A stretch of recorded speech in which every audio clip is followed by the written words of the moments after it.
Hello and welcome to the WIHS Journal Public Affairs program. I'm Jerry Williams. Well, Jason Gray was in town recently for a Christmas concert. The WIHS outreach team was in attendance. You'll hear clips and sound from that concert happening now on the WIHS Journal. It's news and public affairs.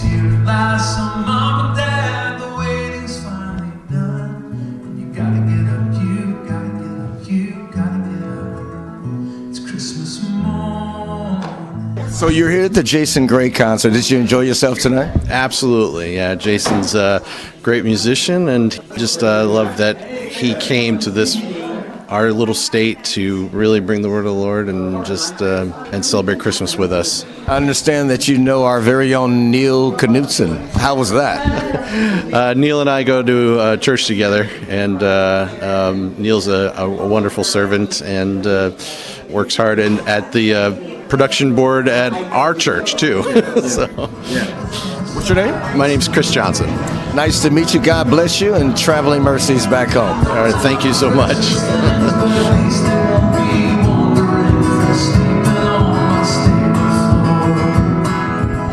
So we are at the conclusion of the Jason Gray concert. I am with Jason right now. He's got to be exhausted. I'm amazed at some of these artists after, expending themselves, an hour-long set or whatever. Then they have to deal with us. How you feeling right now, man? I'm doing great. This was my last concert of the year, so there's just a sense of completion, a sense of gratitude for the work I get to do, and that I've made it through another year. So yeah, I just did my Christmas Stories concert, and that's one of my favorite things I get to do. And it's where I play through the songs on my Christmas album, and I'm probably the proudest of the songs on that album. I wrote a song for each of the characters in the nativity scene, hoping that if I told their stories as humanly and truthfully as I knew how, that we would recognize ourselves in them, right? And have that Me Too moment. And if we had that happen, if we had that moment, that those characters then would kind of become a doorway through which we could enter the story ourselves. And so it's just a very gratifying.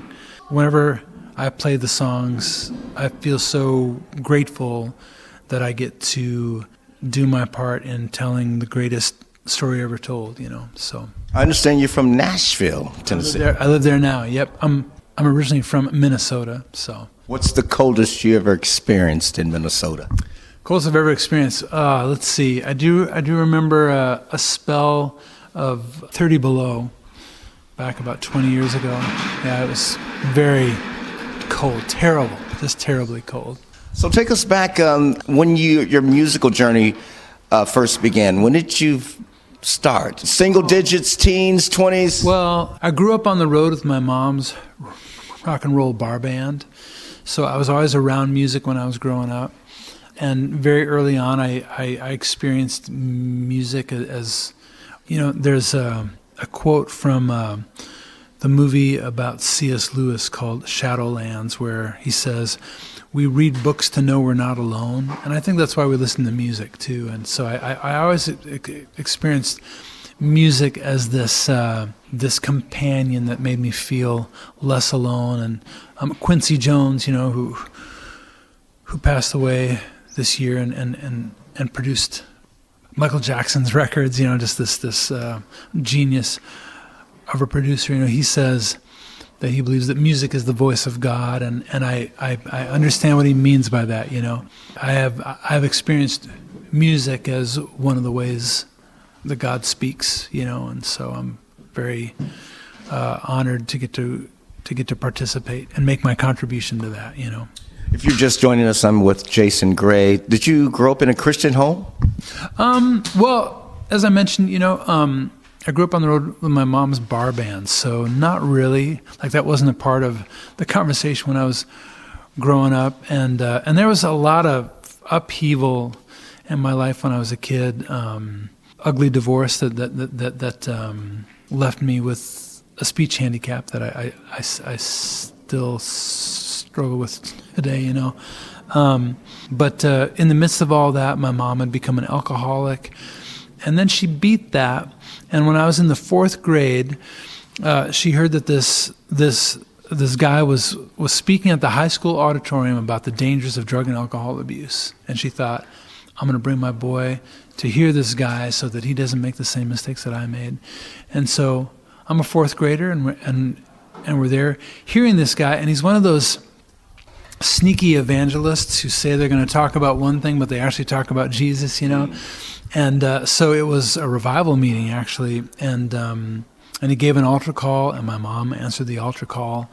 And as he was praying for her down front, he learned that she was in a bar band, and he said, well, how about if you come back here tomorrow night and you can sing for us? And she learned I think it was a Twyla Paris song, I think, and literally overnight went from singing in a bar band to singing at revival meetings. Now, I had traveled with her in the bar band, and now I was going to these revival meetings, and I was kind of bummed because the revival meetings didn't have pool tables, you know, and the people were way weirder than the people at the bars, you know. So, but I began to be exposed to the gospel at that time of my life. You may think I'm exaggerating, but I swear I'm telling you the truth. You gotta get up, you gotta get up, you gotta get up. It's Christmas morning. And when did you confess Christ? Talk about give us your nutshell testimony in coming to Christ. I was always aware of him speaking to me, even like when I was very, very young. Even when I wouldn't have said, "Oh, God spoke to me." Like I didn't have that language for it, but I had this experience of this loving presence that was very intimate in my life.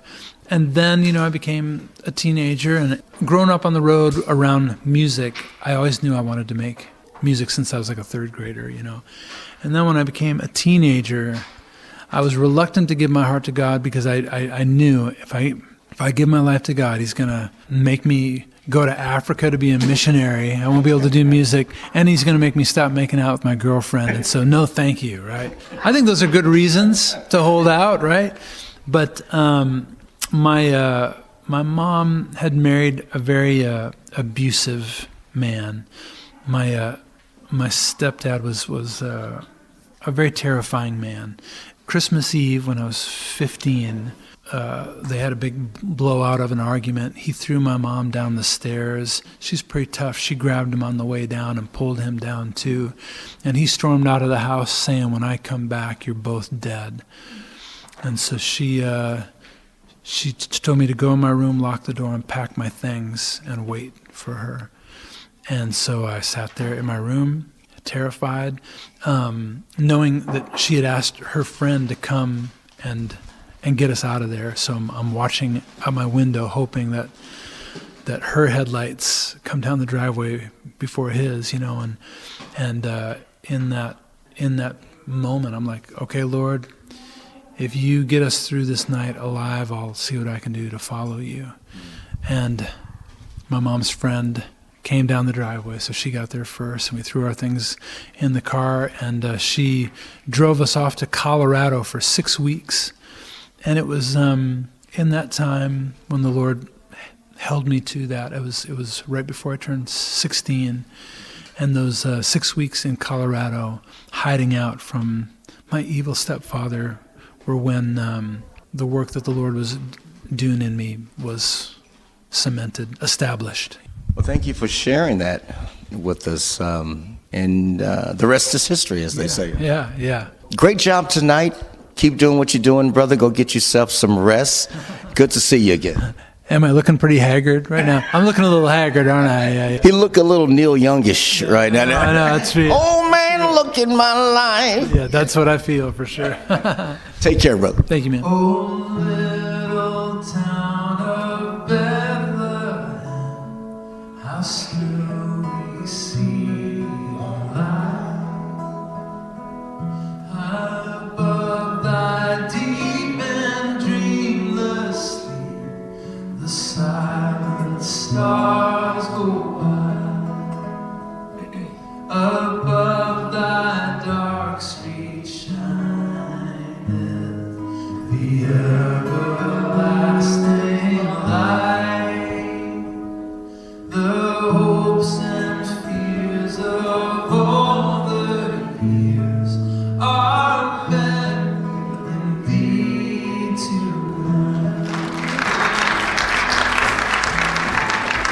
And you just heard clips and sound from Jason Gray's Christmas concert that took place at Life Church New England in Granby, Sunday, December 22nd. If you would like more information about what you heard today, call WIHS 860-346-1049. 860-346-1049. I'm Jerry Williams for the WIHS Journal. It's news and public affairs.